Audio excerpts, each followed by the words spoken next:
It's season 10 of Chicago Fire. Where do we pick up?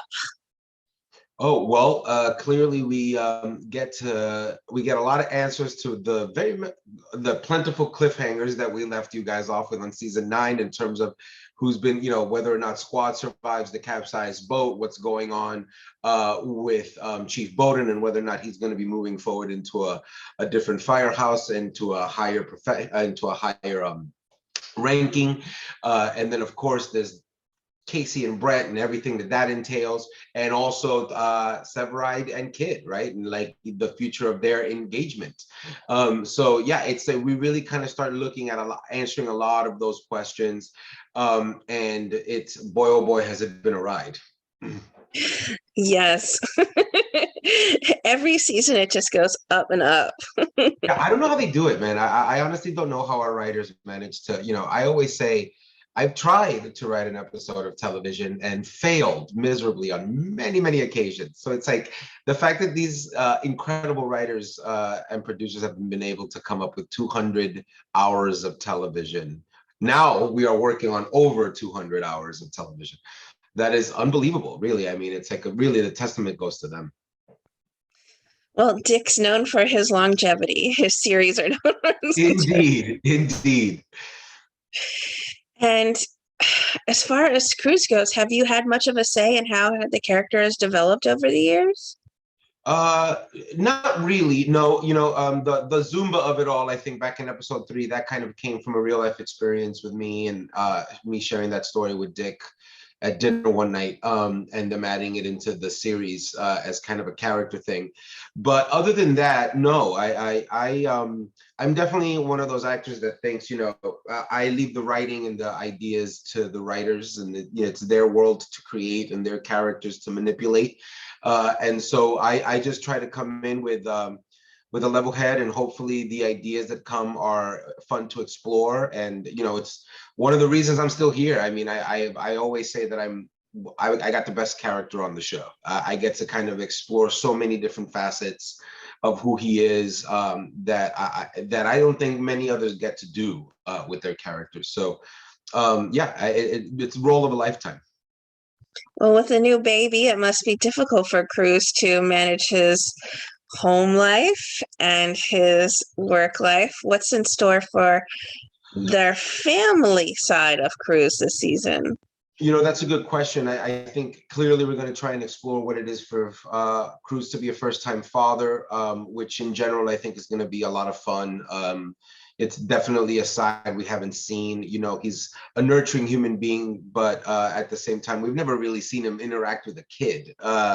And so I think that's going to be a lot of fun to be a part of. I'm hoping we get to see so much more of Kristen Gutowski, who plays Chloe on the show. She is just like such a joy every time that we see each other and I get to do a scene. I thank my lucky stars that she's my co-star wife, because she is the best. And it's even better because my wife is obsessed with the pairing. Like she, what do they say? Do you stan or whatever? Like Ship, yeah, and Stan. My wife totally stands whatever our ship name is, which is, I think it's like, I don't know, it would have to be like Crowy or something like that. or clues, like Yes. Yeah. So yeah, but my wife is all about the couple. She's like, you guys are just so cute together, and it's like I figure if my wife likes it, then we're doing something right. Well, the show just keeps getting more and more intense. How do you shake off a long day of being on set?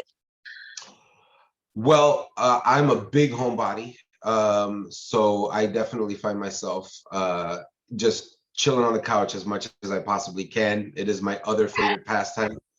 But you do what you can. This is a backbreaking job. Like it's like 10 seasons in, I don't think there's a single one of us that doesn't have like a bad knee or a bad shoulder or a messed up neck or a messed up back. Like it's just it is a grind physically, as much as it is mentally. So more so, I would say. It's hard.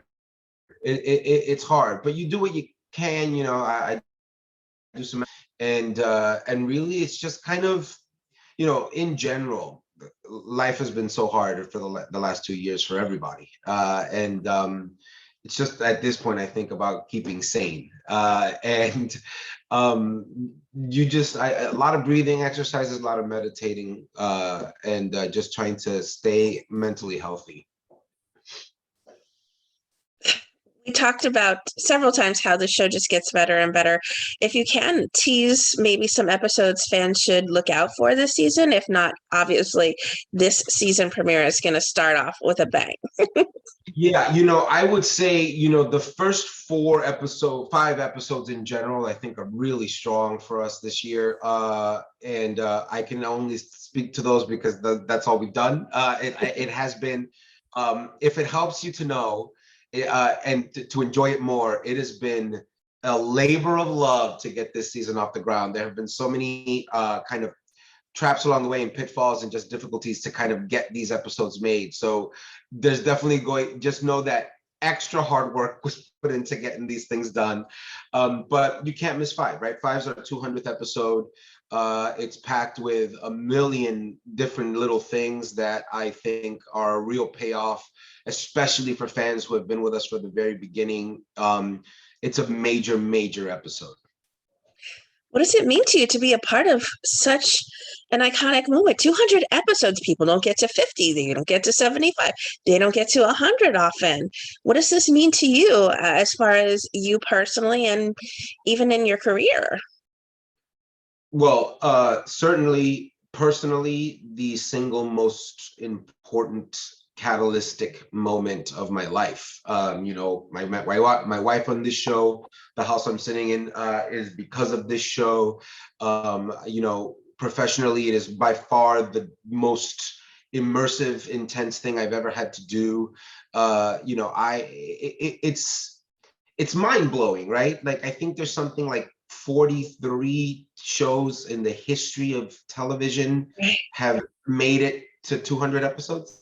That's insane. That's like insane. And then on top of that, like there's not really, the television landscape is such that the potential of another show getting here, besides Med and PD, I think it's clear that those guys are on their way there. But like, I don't think there's shows being built to last this long anymore. So I do think we're kind of the last of a dying breed of television shows. And I couldn't be more, it's given me everything. And I'll be happy to give everything back because it's really been just such a joy to be a part of this. What do you think it is then about Chicago Fire that continues to make it such a fan favorite show? I mean, I think in general, what you see on our show is a family overcoming struggles every day, and you see like everyday people getting a chance to be heroes. And I think that we all want that in our lives. I think in some way we all hunger to be heroes. And it's because you get to see kind of normal everyday people going out there and risking something for other people, like selfless acts. I think that just reminds us that we're capable of being that human. And I think that we're so hungry for that right now. I think, there's so many toxic elements in our society that are kind of doing everything they can to just drive us apart. And I think that we insist on sticking together. And that's what makes the show so popular. Well, that and David Eigenberg, he's also a huge draw. Exactly. What are the other projects you've been busy working on lately? Have you had much time for anything else? COVID has made it difficult to kind of really get out and do any other projects as an actor. But definitely the studio project that I've been working on and the Epiphany project that was a part of that studio, which basically found 4 scripts, 2 features, 2 short, that we're going to hope to develop and produce over the course of the next couple of years, all of which were written by young people of color and or the LGBTQ community.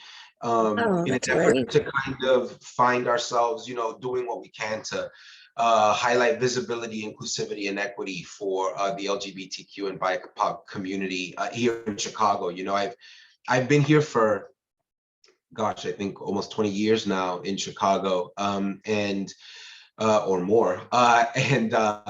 It to me, it is a kind of it's unfortunate that we disregard the incredible amount of talent in this city. You know, a lot of the time this city is a city for hire, that, you know, it's like a lot of these shows from Hollywood and New York, they come out and they film here, and then they walk away. I think that we have the resources here to do it all, and we just need to allow ourselves an opportunity to give the voice to those community members here in Chicago, those artists who are being denied. You know, they are capable of bringing to the table things just as good as anything that's coming out of Hollywood. And I hope that little by little we get to kind of highlight just how talented this city is. Well, my fingers crossed. And of course, you know, big things I think are on the rise for those projects, because I think a lot of people are going to resonate with them. I agree. I agree. You know, I think it's really great to see the hunger in audiences right now for cultural stories and a more diverse kind of visual atmosphere.